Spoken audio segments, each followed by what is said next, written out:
एक बार की बात है, एक गरीब लकड़हारा रामू रहता था। वह ईमानदार और मेहनती था, लेकिन उसकी गरीबी ने उसे कभी झुकने नहीं दिया। वह रोज जंगल जाकर लकड़ी काटता और उसे बाजार में बेचता था। रामू की यही कमाई उसके और उसके परिवार का पेट भरती थी।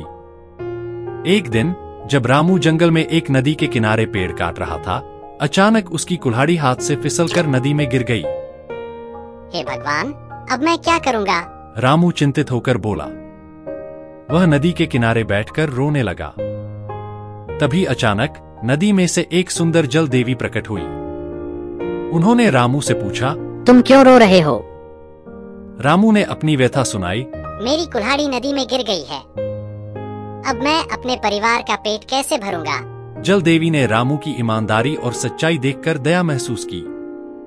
जल देवी ने नदी में गोता लगाया और सोने की एक चमचमाती कुल्हाड़ी लेकर आई। क्या यह तुम्हारी कुल्हाड़ी है? उन्होंने पूछा।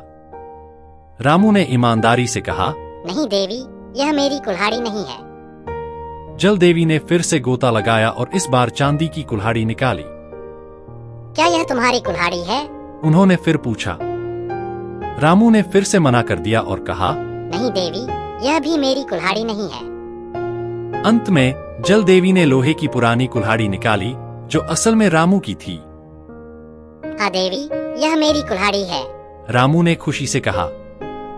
रामू की ईमानदारी से प्रभावित होकर जल देवी ने कहा, तुम बहुत सच्चे हो, इसलिए मैं तुम्हें तीनों कुल्हाड़ियाँ उपहार में देती हूँ। रामू ने देवी को धन्यवाद कहा और खुशी खुशी घर लौट आया।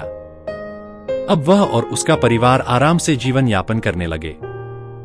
कहानी की सीख। इस कहानी से हमें यह शिक्षा मिलती है कि ईमानदारी का फल हमेशा मीठा होता है। चाहे परिस्थिति कैसी भी हो, हमें सच्चाई का साथ कभी नहीं छोड़ना चाहिए।